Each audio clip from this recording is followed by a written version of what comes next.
Thanks for the support as a channel member, Ian Parkhouse. Well, it looks like today's going to be the day. This whole no transfers thing that you insisted on expires at the end of December.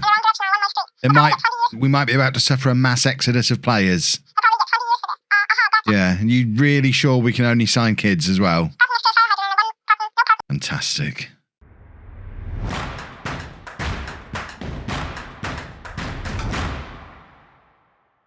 Hello and welcome to part 5 of Homegrown. I'm Kevin. Coming up on today's episode, we have 2 games for you. We have our local derby away against Yaxley, and then we face Corby at home, both in the league. Since you were last with me, this is what's been going on. We had lots of wins again, but then got knocked out of the FA Trophy by Bromley. So that's a little money spinner gone. We got knocked out of the FA Cup as well by Witten. Was that in the last episode? I can't remember. Either way, we're knocked out of all the cups now. So we're about to hit the end of the year, and the second half of the season is just going to be league games. This is what the league table looks like. We haven't exactly achieved the goal that we had going into this first half of the season because, to the best of my knowledge, the transfer window, the first transfer window that has been blocking transfers, expires on the 1st of January. So between these 2 matches, and I am worried we're going to lose the majority of our good players, and we only have 1 point advantage at the top of the league. Yeah, we've got games in hand on most clubs around us, but if we were to lose 3 or 4 of our better players, I'm not sure how well this second half of the season is going to go. But we're going to be kicking things off away against Yaxley, who are, it's walking distance between home and Yaxley, so this is a proper local derby, and this is the team that we're going to be taking there potentially for the last time for some of these players. You can see a lot of the squad are wanted by bigger clubs. Liss, not so much. But O'Brien's wanted by Plymouth, Port Vale and Swindon. Young Harrison Davis is wanted by Wickham.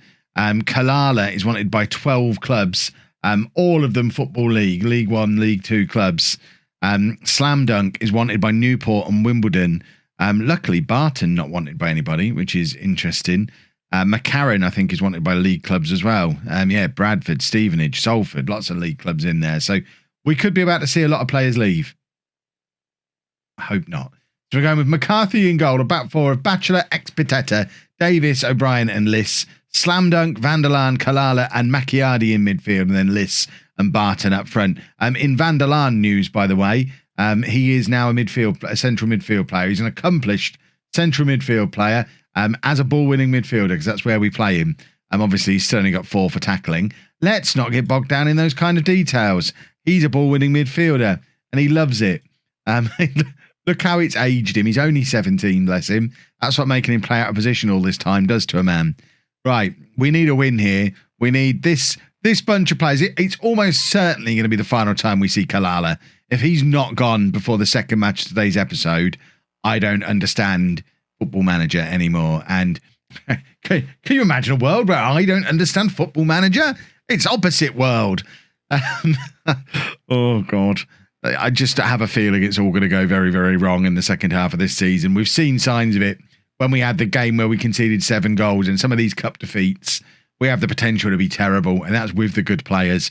Slam Dunk's just got his 13th goal of the season. Probably his last. He's probably leaving. And we're going to go from having all of the left wingers to Vanderlaan being the only left winger at the club, and he'll be able to actually go out there. The thing with the likes of Vanderlaan and Davis is they're both in on youth contracts. I deliberately haven't given them full-time big boy contracts because I think that means nobody can take them off me until their youth contracts are done. Remembering back to the original home series 2 years ago, that's how we managed to keep Mick Powell and the like for the first couple of years of the save, because they were 16-year-olds on 2-year youth contracts, so they couldn't just be swept away from us. Clubs would have to pay a fee, and hopefully no one's going to want to pay a fee for a tier 8 player.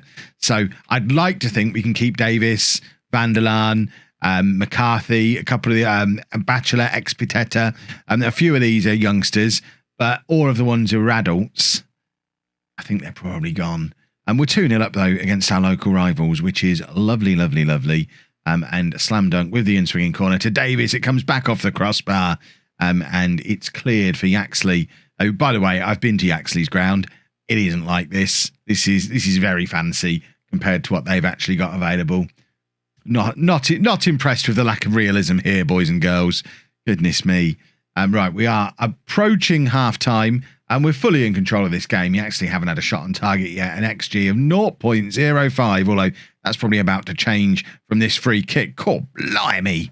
It nearly was spectacular, as it was. It was just a tier 8 footballer kicking the ball really hard, and it didn't go anywhere near the goal, but it looked like it could have been spectacular for a minute there. Outstretch the arms, tell the boys they're doing a good job, and hopefully go and rubber stamp this in the second half. And part of me thinks, let's have a slight injury to someone like Kalala so no one can sign him immediately. Because if they're wanted by Football League clubs, they've just got to survive January. It would be fine if he got like a 6-week hamstring injury or something, kept him out until mid-February. At least we then get him back for the rest of the season. So it's an option. And of course, the other option we've got, which I do get asked about in the comments quite regularly, is about loaning our players back or re-signing players who've left us. Yeah, that's fine. The only over 18s the only over 18s we can't sign are the ones who've never had anything to do with us. But for example, Kalala wouldn't come back because he's obviously good enough to go and play in the league. But if someone like that went now and agreed to come back to us on loan, that's completely within the rules. Yaxley have got a goal back here. I was so disappointed about it. I skipped the highlight. I don't even know why I did that. You're making a video, Kev. You have to show the highlights. Kalala with the free kick, and it goes just over from the header from, I think that was Van der Laan with the header. He really is turning into an all-action central midfield player. Did I make the substitution there to bring McCarron on for Slam Dunk? I don't think I did. Slam Dunk's got his second of the game though. Beautiful stuff from him. We're going to miss him. I'm pretty sure he's going to be leaving. 14 goals from the left-hand side of midfield shows just how I want to say just how too good for this level he is. It's such a terrible sentence. It's getting stuck in my throat on the way out. But we're going to say it anyway. It shows just how too good for this league Slam Dunk is. But we are going to try and take him off now. We'll do that now. We can do it this way. So McCarron can come on for Slam Dunk. We'll confirm that substitution. Slam Dunk's tiring, bless him. Bless him. Let's get him off. Macchiardi, I think, is getting sent off here for absolutely clattering into the Yaxley player. I mean, is it really a local derby if you don't get a player sent off? We can bring Danny Daniel on, who is shattered because again, Danny Daniel's been off on his international duty, being Mr. Fancy Pants. But he can I just put Barton in the middle, please? Thank you. But Daniel can come on and play on the right-hand side. He can manage half an hour, even though he's an international jet setter. He'll be fine. Why is Slam Dunk still on the pitch? Thought I took him off. Let's try that again. There we go. My word. Right, McCarron's now on for Slam Dunk. And then fitness-wise, O'Brien and Davis are the other two who are shattered. So we'll give it 5 minutes and then take one of them off. I'll probably wait and see which one the dugout recommends I take off. Because we've got Donowski on the bench. There you go. Davis off, Donowski on. Why do the buttons keep moving around so much? It messes with my mind. There we go. We've made that change while a free kick was going on. It didn't score for me, so it doesn't matter. I'm wearing the same suit today as I'm wearing on the touchline in game. Beautiful stuff. Barton, what a finish. Oh, it's disallowed. It was a glorious finish from Barton. That might be the final time you see that man put the ball in the back of a net, although, as mentioned, because we offered him a new contract back in November, no one seems to be interested in. He's got the post-contract glow. That means no one wants to sign him. The only problem is we can't do that across the board because you saw the impact it had on the wage budget doing it for him did. So it's not, we can't go round and offer everybody a new deal. And to be honest, someone like Kalala, I don't think he's signing a new deal because why would he when he has the option to go off and play in League One? McCarron trying to get a final goal here, plays it back to Bachelor X Pitetta, ball over the top for Barton, who's in again, and this time it's a pretty poor effort that fortuitously leads to a corner, which I think is going to be the final attack of the game. It's going to be Donowski. Donowski's a centre-back. Why is he taking the... Who decides who takes these corners? I realise it's me, but I can only assume all of my corner takers are currently off the pitch, which is why he's over there taking it. I've let the game decide one. I am happy with how we've played, and now we nervously wait to see who and how many and when are going to leave the club. Well, we've made it through to the next match day, and as of now, nobody's gone. That being said, O'Brien is going. He's under offer from Port Vale, I think it is. Yeah, Port Vale have made an offer. He's our best player. He's our captain. He's also shattered, so he's not even going to be starting today. We may as well get ready for life without him because he's going, isn't he? We've brought some players in on trial as well. None of them really pulling up any trees at the moment. It's quite restrictive only being able to bring in 18-year-olds. I mean, this lad's no replacement for O'Brien, is he? Goodness me. So we are going with a few changes to the team, mainly because of fitness reasons. So as I mentioned, O'Brien drops down to the bench. It's Davies and Danowski going to be playing at the back. McCarran comes in on the left-hand side because Slam Dunk is a broken man. Daniel comes in on the right because Macchiardi's suspended. And we're going with Allinson up front because Liss isn't very good. And he's also still tired. That does mean we probably have to tweak this slightly because Allinson can't really play as a deep line forward. So we're making him a pressing forward alongside Barton. Right, let's go and hopefully continue to win games. The players haven't gone yet. So while they haven't gone, the opportunity's still there to win football matches. I like the fact no one's in for Kalala yet. I wouldn't have expected O'Brien to be the first to go. Although obviously he is, I mean, he's good. That's why Port Vale are the team who are in for him. But he's, I was convinced Kalala would be gone before this game. So it's nice to see him play one more time. I think it's fairly safe to say you won't see him play again. Similar to the likes of McCarran, Slam Dunk. They're probably the four that are going to be leaving. And I imagine if we went back and looked at episode 1, they're the four that were showing us 5-star potential right back at the start, who, if we hadn't have had first window transfers turned off, they'd have all have been gone before a ball was kicked, I imagine. But as it is, McCarran with a rare start today and grabs a goal. 5 for the season now for him. And that does start to accumulate a few more points for us at the top of the league. Danny Daniels now injured. We're going to have to play Malachi Buckley on the right wing. He's not a winger. He is a midfield player who we've played there makeshift a couple of times. He's an awkward right midfielder who's also a 1-star striker. Oh, this is what we're in for the rest of the season with Holme.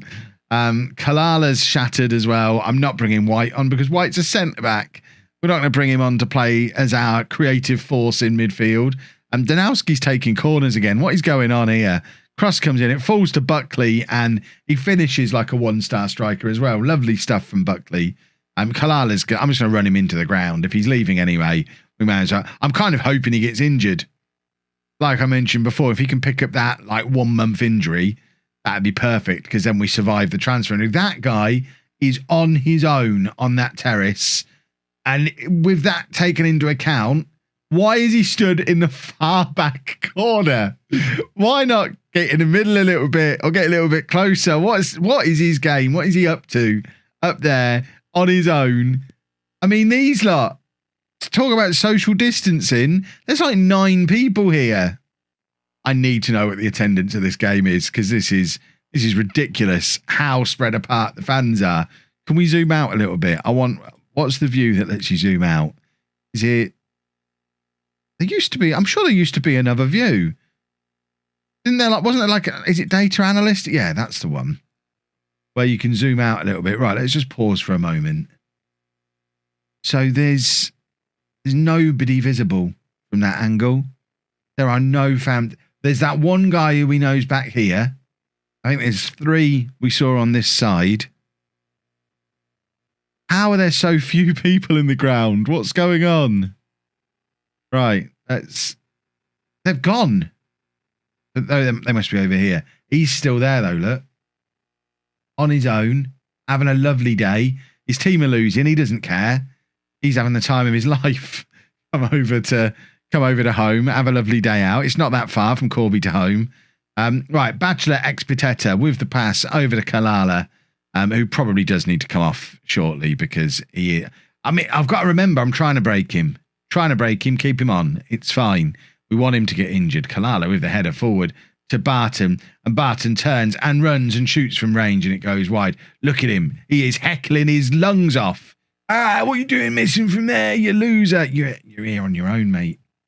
You're calling the semi-professional footballer a loser. Right. Why is my mouse not working? We're going to take off. We are going to take off Kalala. I can't do it to the man. We've got no one to bring on. Can Ashley White play in midfield? Of course he can't. He's a one-star centre-back. Let's do it. But he can be the ball winner, and we can release Van der Laan to be the box-to-box midfielder. What a moment for him, being able to play in another position he can't do. And then we're also going to take off Bachelor, Expiteta, and we're going to stick Slam Dunk on. But McCarran can drop back there, and Slam Dunk can play a bit further forward because Slam Dunk's our boy, so McCarran's the one who can play fullback. And plus, McCarran has played fullback a few times for us now, when Bachelor Expiteta has not been in the side. Oh, see, this is going to be the problem for the rest of the season now as we start to get silly with formations. I wonder, with the players we've got on the pitch, if we should drop him back there, push him forward like this. Oh. Yeah, that's what we're going to do. It'll be fine. Slam Dunk's been fouled there. We're still, even with that mutant formation, we're still playing a man out of position. Van der Laan is still having to play the midfield on his own, even though he's a winger. Slam Dunk with a cross. Buckley, what is he doing? Handball. He looked like he caught that. Use your head, you numbskull. My goodness. Right, throw for Corby as we continue to play our mutant tactic, which might be something we have to stick with for the rest of the year, because we've got a lot of defenders, although I guess O'Brien's going to be leaving. But to be fair, O'Brien's still not on the pitch. So we've got a lot of centre-backs. We may as well switch to a 3 centre-back system. Oh, McCarthy's done quite well to come out and claim that, actually. Let's encourage the entire team and hope that we can grab a winner. Barton brings the ball down beautifully. Barton's in. And you'd put money on him scoring there. He's loving it, though. The reason Barton didn't score is because this guy back here is heckling him constantly. McCarran with a pretty poor corner, actually. And it comes out as far as Liss, who isn't enjoying playing as a wing-back at all. Look how tired everybody is. This is the problem with such a small squad. Everybody's shattered. Half of them are playing out of position. Liss is just lumping it. He's remembered he's in Tier 8. Allinson nods it down to Barton. And Barton, with a final chance, gives it to Slam Dunk, who is one of the few fresh players on the pitch, and Slam Dunk scores a 15th goal of the season. And that should be the winner in a game that we have no right to win, because, quite frankly, it would appear we're not taking it seriously. But it doesn't matter, because we're going to pick up a win anyway. What a way to sign off from Slam Dunk, if that's the last you ever see of him. What a hero he's been for the first 5 episodes of this series. We're not going to concede now, are we? That feels like a poetic way for Slam Dunk to sign off. McCarthy does well. He likes the poetry of the moment and has decided to maintain a solid defence. Oh, for goodness sake. Oh, non-league. It's going to ruin me. My beard's already going grey. I can't cope with too much more of this non-league nonsense. We need to get promoted 3 or 4 times relatively quickly. Else I'm going to end up with heart palpitations. Oh my goodness, what has he done there? That made one of my eyes twitch. Oh, that's even worse. What's happening? What is going on? Oh my word. Well, can we have the final whistle now, Rev? It's fallen apart. I think we broke the match engine with the tactic. Well, a very nice victory. Well done, boys. And now we go away to see what state this squad is going to be in at the end of the Football League transfer window. Because obviously we don't have a transfer window, but for January, our players are going to be leaving. And then we'll gradually try and bring more in. We'll take a youth intake somewhere in March, which will probably have a number of players that will come straight into the first team squad as well. So hopefully we'll be able to keep grinding out results like that and still find a way to get promoted, even with what is going to be a very weakened squad very soon. But you'll find out what happens there on Monday. We're going to have a couple of days off the series now, mainly because I didn't get the database until relatively shortly before I did episode 1. I just haven't been able to get ahead enough to have weekend episodes this week. So this weekend, you'll have non-league to legend on Saturday and Sunday. From next weekend onwards, we're going to switch it. So non-need to legend is Monday to Saturday, and then home will be Sunday to Friday. So there'll be 6 episodes of each series a week, rotating on the Saturday and Sunday. But this week only, non-need to legend both days. Home will be back on Monday, and we'll see what state the squad is in when we come back. If you've enjoyed that, please make sure you leave a nice big thumbs up on there for me. Subscribe to the channel for daily Football Manager videos, and thank you very much for watching.